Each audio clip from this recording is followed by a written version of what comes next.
So I was in a meeting last Saturday, and the reading talked about how many of us come into Alanon craving to be seen and to be heard, and I thought, yes. Immediately after that meeting, I was asked to lead this meeting.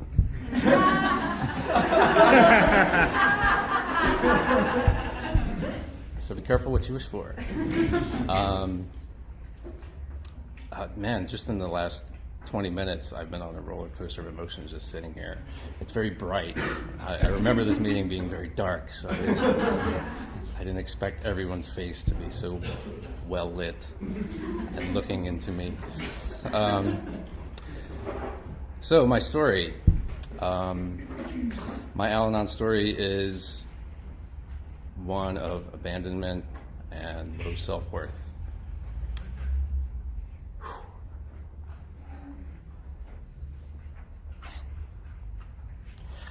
Wow, that was emotions. Okay, so I used to say that I didn't grow up around alcoholism because my parents were divorced when I was 6, and my dad, who was the drinker, was not in my life after that. And I have very few memories of my life before that, before age of 6. Just in the last week, I've come to realize, no, I lived for 6 years with a drinker who, by all accounts from my family, was not a nice person when he drank. Like I said, I don't have many memories, but I do have a faint memory that my parents fought a lot. I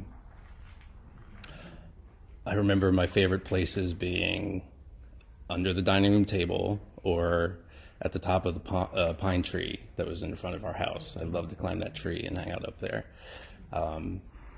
And I've started to wonder maybe those were my safe places. The memories I thought that I had of those years are mostly, I've come to realize, photographs that I've seen. I confuse the photographs with memories. It makes me nervous and feel vulnerable to think of when those memories might come back and what they might be. But suffice to say, that was the first 6 years of my life. After that, my mother met a man from New Jersey. We were in Tennessee, and she moved us to New Jersey to be with him. Bit of a culture shock. And we moved a few times after that, so I was also the new kid, fish out of water. Had a hard time being accepted. That's still one of my issues, fear of acceptance. And my mom, from that point on, pretty much dove headfirst into his family. And I kind of raised myself. I was home alone a lot. I got very used to being alone, very comfortable. It's still to this day my not so happy place.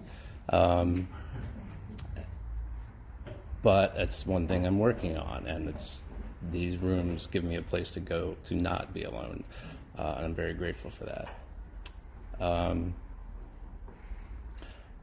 So I came into these rooms with a lot of resentment towards my parents, and not just my parents, towards Los Angeles, towards the economy, towards my bosses, towards the asshole who drove in front of me really slow on the way here.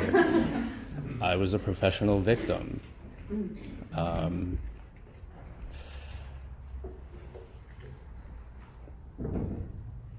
came in a relationship with a woman who was my higher power and completely unavailable and the love of my life.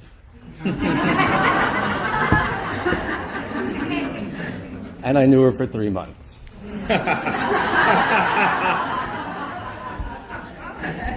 And shortly after I came to program, she dumped me. And it's been a really interesting journey having come to this program. I've been here a year and 8 months. I never expected to be sitting in this chair. And along that journey, I got laid off from my job. I was actually walking into this meeting 2 days after that, and someone asked me how I was doing. I said, well, I lost my job today, and I'm freaking out. And he got a big smile on his face and said, congratulations. Now I know why. Lost my job, decided to try to start a business. I had everything going, took out a loan, got all of my social media, and designed a logo, and blah, blah, blah. I was ready to sign a lease on a office space. The day I was supposed to sign it, the guy was avoiding my calls. The next day he told me he rented it to someone else, and the rug got pulled out from under me, and I called some fellows, and they said, well, maybe you're not supposed to get that office. And then I started to think, well, maybe I'm not supposed to do that job. What I was doing was something I totally fell into. I was good at it, but it didn't fill me up. I've had many careers, and every single one of them I've been sitting at a desk. I can remember each desk, each room, thinking, this is not what I'm supposed to be doing.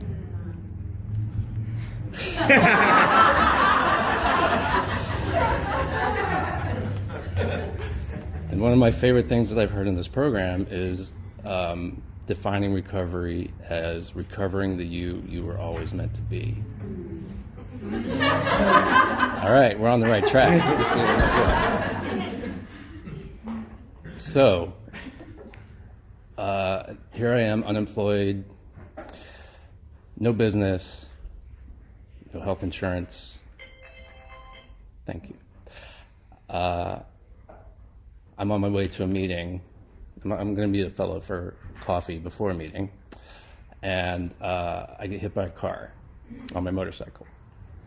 And I remember the sounds. I would never forget this. I'm laying there, and I can feel the warmth of the concrete of the 134 on my face, and I'm like, really? Now this? My only transportation is mangled in the street. I've got no health insurance, no job. Who knows what's wrong with me, but I'm breathing at least. And it has been all uphill from there. I had 3 fellows show up for me that afternoon. One of them came to the hospital where my mind was spiraling downwards, and cheered me up, and we were just talking about, what would you do if you could do anything, and I said some things I had on my mind, and he was like, you could probably get free classes at my school because you're unemployed. So I signed up. I'm in classes now, doing something I've always wanted to do and never wanted to put in the effort or the time. So many times in my life I've thought, I'd love to do this, and then it's like I'm too old, or I don't have the time, or whatever, and then 5 years later I'm like, if I had started then, I would be amazing at this now. And one thing I like to do, another favorite thing of mine, is to pray for guidance. I ask my higher power for guidance and to work through my intuition. Give me the strength and tools I need. I heard the guidance thing just sort of offhand at a meeting once, and for my Alanon brain, it made so much sense that I could just pray for guidance. I don't have to ask for any particular result for any situation to get the thing, to get the person, to get the whatever. Just give me guidance. And it allows me to frame everything that happens as guidance. If I don't get the thing I want, that's guidance. That's my guidance. I don't have to dwell on not getting it. I can immediately move to, okay, I wasn't supposed to get that. There's something else for me. And it's been a huge exercise in patience and timing And it's only been a year and 8 months, but my life has gotten bigger and better. One day I just had I was sitting at home trying to figure out what the hell I'm going to do with my life now. And I thought, maybe I should just go on Craigslist and search this one vague word, not that vague, but kind of encompassing word, for a job that I could do while I'm in school. And I answered an ad for a part-time job that was literally sweeping the floors of this place. But I was like, hey, it's a foot in the door. I'd love to work it. I go, I interview.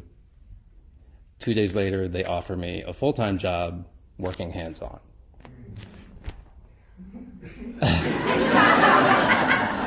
That feels so good when you guys do that. Wow. I mean, it totally calms me. Thank you. And here I am. I'm doing this job. I had no experience outside of my own garage. I'm taking these classes.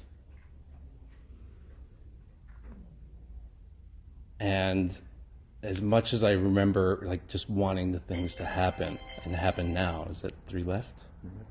Oh, geez. There we go. So to wrap up, man, that 10 minutes goes fast. My life has gotten bigger and better. I remember people saying that when I came in these rooms, and I'm so grateful that it's happened to me. You don't have to believe in it for it to work. Just keep coming back. Thank you.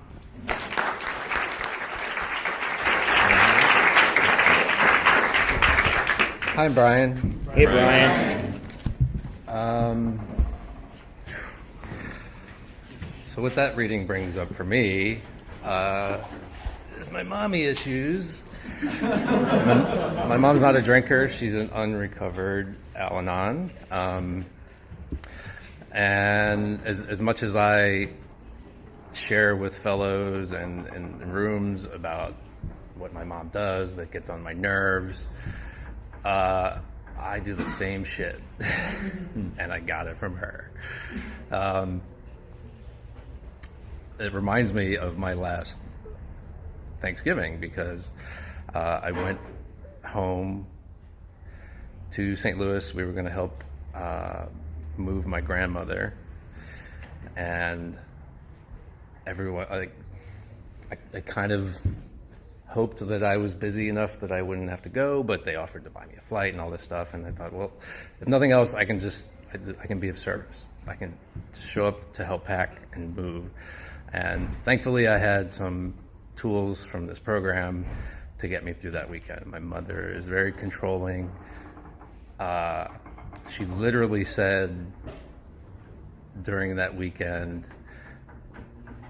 as she's trying to pack everything in the perfect boxes and make sure everything's perfect.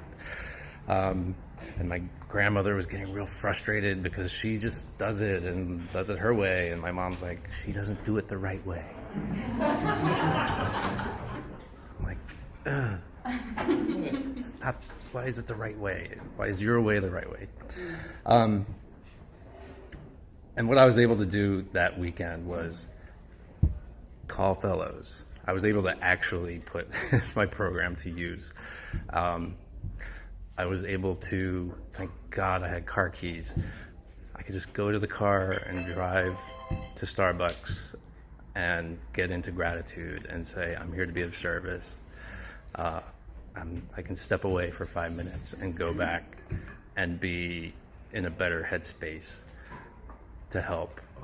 And the killer for that weekend was I actually got to go to an Al-Anon meeting with my mother. My aunt, who has her own recovery, was always down to go to a meeting, and we said, we'll throw it by my mom over dinner and see if she bites. And she was like, yeah, maybe. The next morning, she was like, oh, what time are you guys going? And we went. And we walk into this church. It's full of women her age, which I thought was great. Maybe a dozen people around a table, and she walks in, and they had their tent cards in like an 8.5 by 11 thing, and my mom's like, I'm just gonna put these down so everybody can see.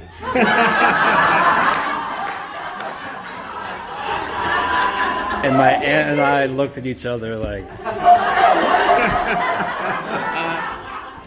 Yep. That's why you need to be here. Who knows if she'll ever go back, but I got to be in a meeting with my mother. So the meeting is now open for sharing on what has been read.